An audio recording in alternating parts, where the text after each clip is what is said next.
This YouTube channel does not promote any violent, harmful, or illegal activities. All content provided by this channel is meant for an educational purpose only. কথায় আছে morning shows the day, অর্থাৎ সকালটাই দেখিয়ে দেয় সারা দিনটা কেমন যাবে। গতকাল budget অধিবেশন শুরু হলো, বলা যায় বর্ষাকালীন অধিবেশনে বাজেট সেশন শুরু হলো, এবং তাতেই বিরোধীরা কিন্তু প্রমাণ করে দিল যে তারা কিন্তু আগের মতন আর নড়বড়ে নেই। আর এটাও প্রমাণ হয়ে গেল শাসকও ততটা কিন্তু স্বস্তিতে নেই। অর্থাৎ যে 303 আসন পেয়ে যে বল দেখিয়েছিল বিজেপি, সেই বলিয়ান বিজেপি কিন্তু আজকে 240, অর্থাৎ তাদের ক্ষমতা কিন্তু এখন অনেকটাই কম। শুধু কম বললে হবে না, ম্যাজিক ফিগার থেকে তারা বেশ খানিকটা দূরে, 32টা আসন দূরে। তাই শাসককেই বরং নড়বড়ে লাগছে এবারের সংসদে।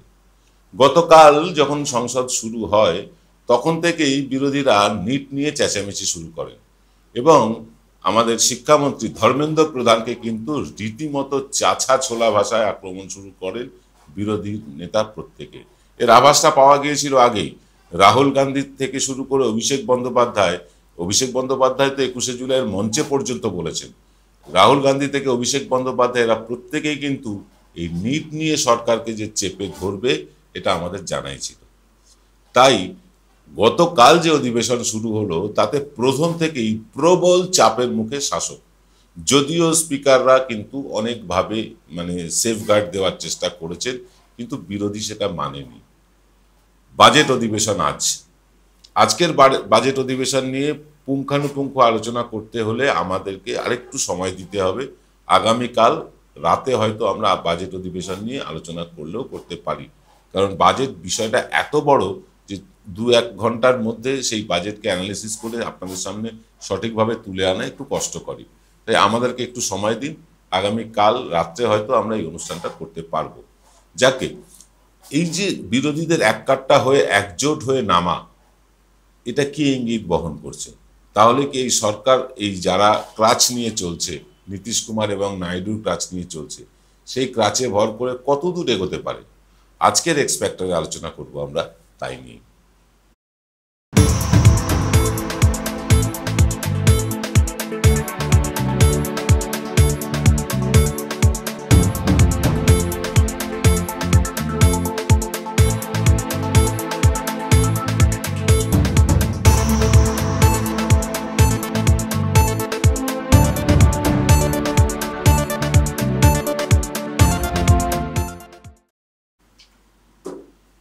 নমস্কার, আদাব। আমি আপনাদের প্রবীর বিশ্বাস। দেখতে শুরু করেছেন প্রত্যেক দিনের অভ্যেস মতো বিশ্বজোড়া বাঙালির আওয়াজ এনকে ডিজিটালের অনুষ্ঠানে এক্স ফ্যাক্টর।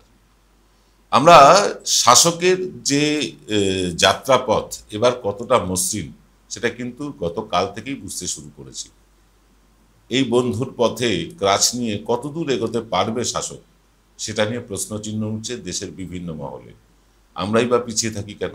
আমরাও একটু দেখি আলোচনা করে যে সরকার কতদিন চলতে পারে। আপনাদেরকে বলে রাখি, আরজেডি বিধায়ক অধ্যাপক মনোজ কুমার ঝা অত্যন্ত সুবক্তা এবং তিনি সংসদে প্রায় তিনি যখন বলেন পিন ড্রপ সাইলেন্স থাকে। মহুয়া মৈত্র যখন বলেন তখন বিরোধী পক্ষের যারা আছেন এবং ট্রেজারি পক্ষের যারা আছেন তারা কান খাড়া করে শোনেন।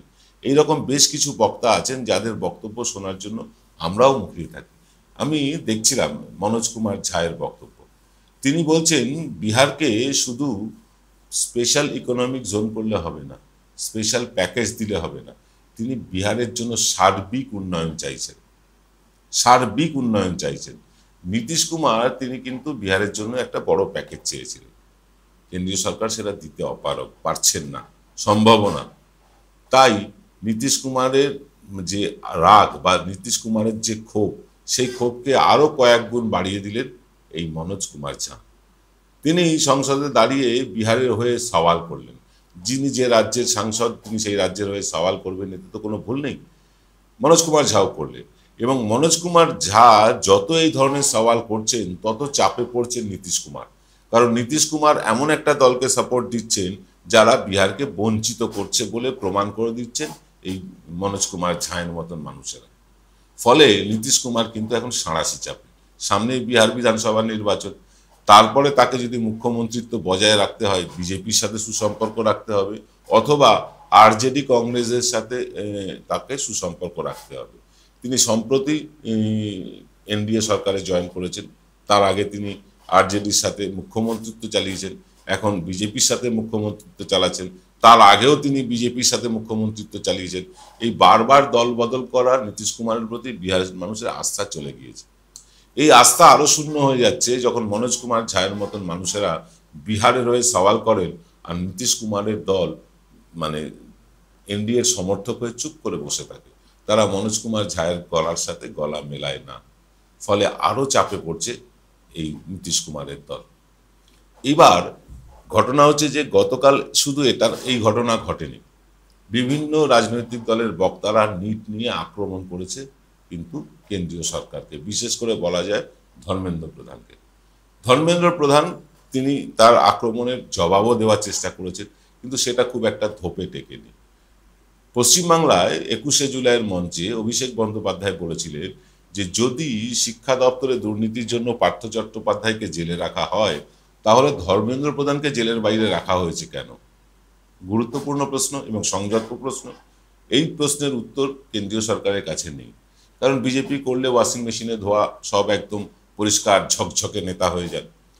তাই বলা হচ্ছে, বিভিন্নভাবে বলা হচ্ছে যে সিবিআই তদন্ত করছে, আদালতের বিচারাধীন আছে, একটি মাত্র কেন্দ্র থেকে প্রশ্ন লিক হয়েছে। রাহুল গান্ধী কটাক্ষ করে বললেন ধর্মেন্দ্র প্রধান সবাইকে দায়ী করছেন শুধু নিজেকে ছাড়া। হ্যাঁ, ধর্মেন্দ্র প্রধান নিজেকে ছাড়া সকলকে দায়ী করে বসেছেন। আর এখানেই কিন্তু বিরোধীরা একত্রিত হয়ে এক সুরে কথা বলতে শুরু করেছেন, আর এই এক সুরে কথা বলাতেই কিন্তু আতান্তরে পড়েছে বিজেপি শাসক দল, এবং সবচেয়ে বড় আতান্তরে পড়েছে নীতিশ কুমার। আমরা এই নিয়ে আলোচনা করব, তবে তার আগে নিয়ে নিতে হবে ছোট্ট একটা বিরতি। জয়গুরু রত্নভান্ডার জ্যোতিষ সীমা, এখানে গোল্ড মেডেলিস্ট জ্যোতিষী বসেন। হাই কোয়ালিটির আসল গ্রহরত্ন সবচেয়ে কম দামে এখানে পাওয়া যায়। স্থান বেলঘড়িয়া রানী পার্ক, বটতলা, 2 নম্বর রেলগেটের নিকটে। 9681345722 এবং 9007778922।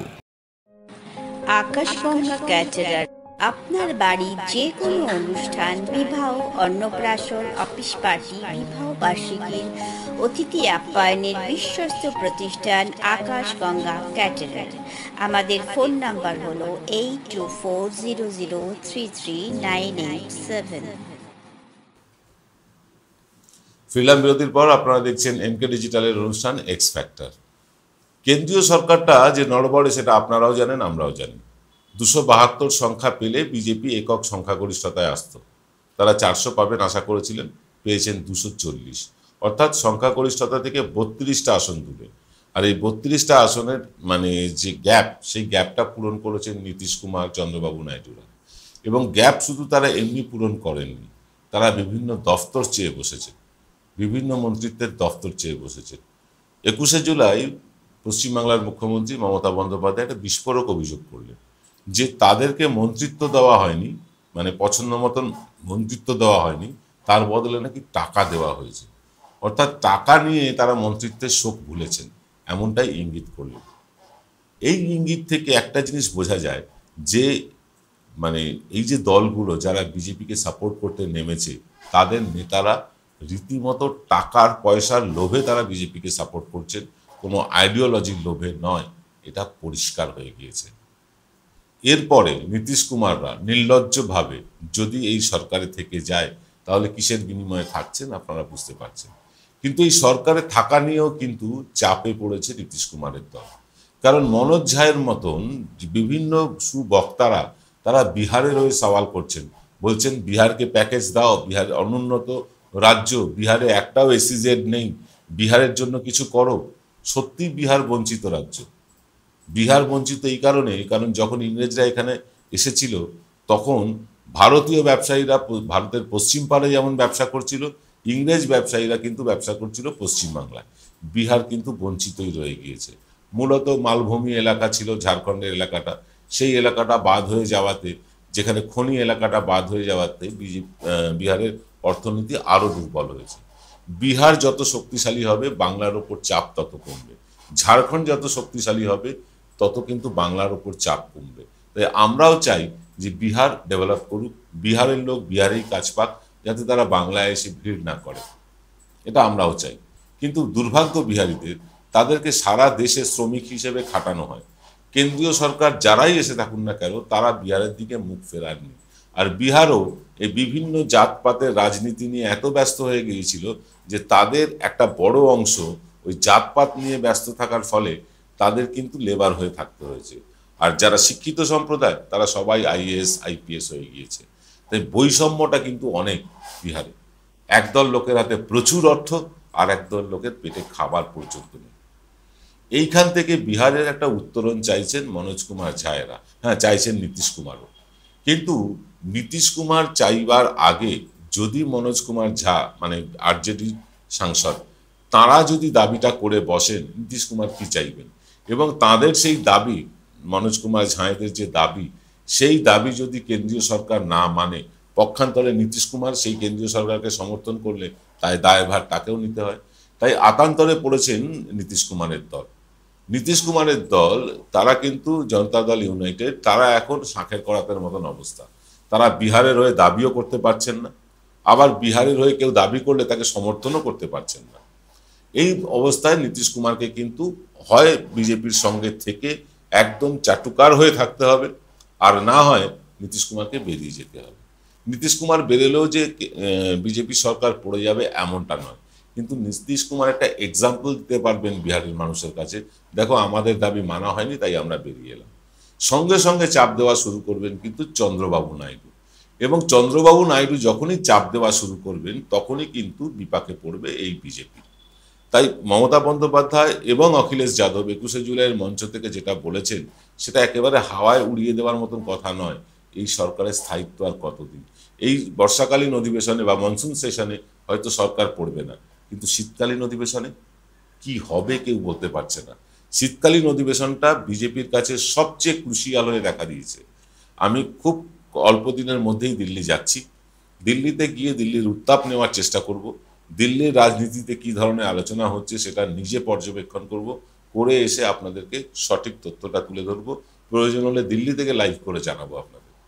আজকের অনুষ্ঠান আমরা দীর্ঘায়িত করব না। আগামীকাল রাত্রে আপনাদের সাথে আমার দেখা হবে, হয়তো সকালবেলা নাও হতে পারে, কিন্তু রাত্রে নিশ্চয়ই দেখা হবে। আজ এই পর্যন্ত, সকলে ভালো থাকবেন। শুভরাত্রি।